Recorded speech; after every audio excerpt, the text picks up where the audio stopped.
I love painting red. Like a lot. It is my favorite color.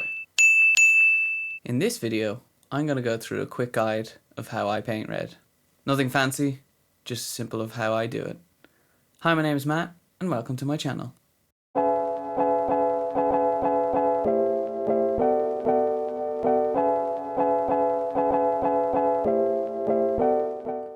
So to start, we're basically just showing you here what my recipe for reds are. I start with some very dark reddish browns and go through a mid bright red and work up to an orange. The important and key thing here to notice is you'll see I dilute my paints quite a lot.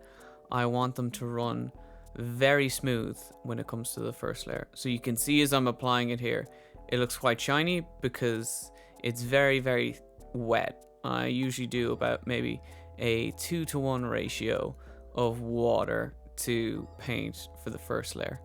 And this is again to get me some nice coverage and you don't kill the details as much.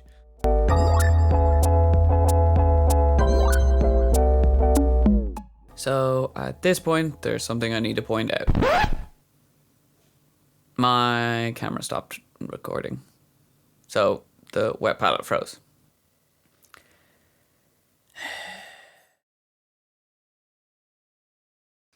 So yeah, sorry about that.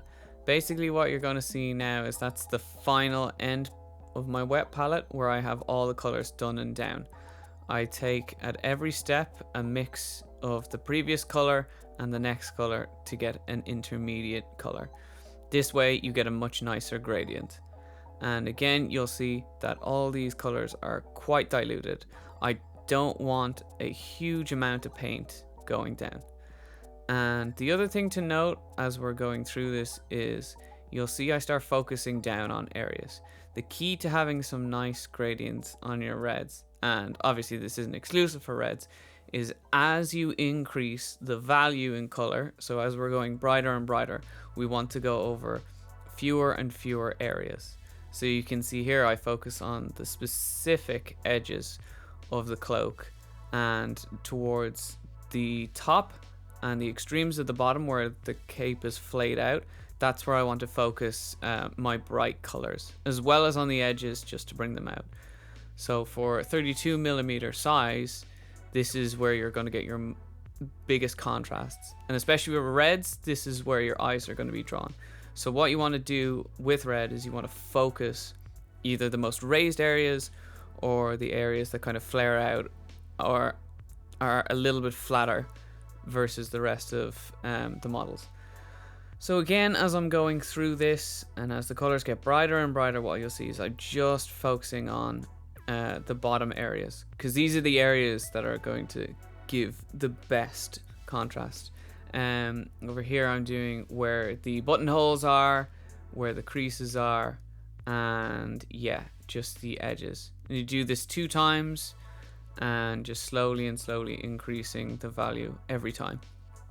Now bear in mind this took me probably maybe about 2 hours total to get it up to here, so by no means my best red, but this is about how quickly I can normally do it if you're smart with how you apply your layering. So you can see here I've just gone from about halfway up this cape down, and what I'm doing here is again focusing in the area just so that we can kind of cheat out a gradient really easily.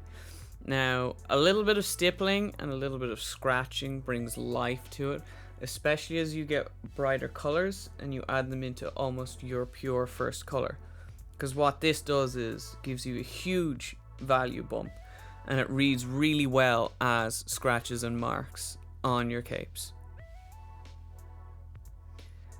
So at this point we've gone probably past the mid-tone into what I would call my first highlight, and yeah, great, fingers square in the way there. That's fantastic to see. So if you take my advice for it, normally what you would do at this point is, if you're kind of going by your GW method, you're probably applying your first highlight. But for me, this is just a watered down mid-tone plus highlight 1, because again, I want a very smooth gradient, so we're just going to really soften up the jump in color by adding in intermediate tones rather than a straight highlight. and this just brings it out ever so slightly as we push towards orange.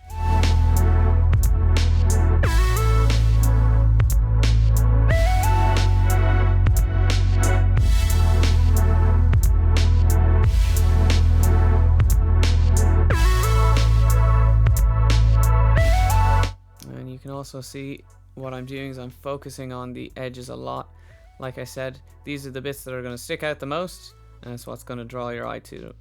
So you do want to focus on your edges for models like this, and following kind of the shapes that aren't hidden in the shadows. So where that cape is flaying backwards, on this side you'll see I focus towards the top, because that's going to get the most light. But on the back here, I'm focusing all down towards all the edges, all the goody bits, and just following the contours of the cape.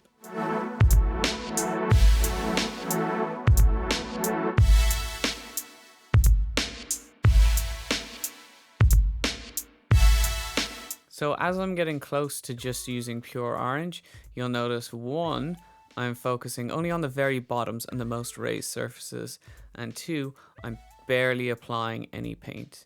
The reason for this is how you get your max value. The fact that you can see in the shadows almost look very, very dark red, yet at the bottom of the cape, it is getting close to pure bright orange. This is how I get good contrast. I want to make sure that I only cover the smallest amounts of area as I get close to pure orange. This way you will get huge and beautiful looking reds on your models.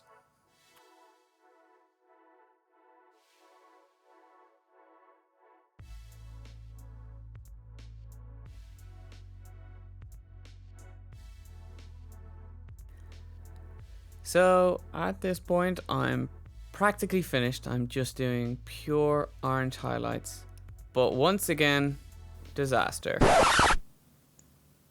Yeah, my camera ran out of battery. Great. So guys, I hope you enjoyed that video. Don't forget to like, share and subscribe, and as always, what we paint next.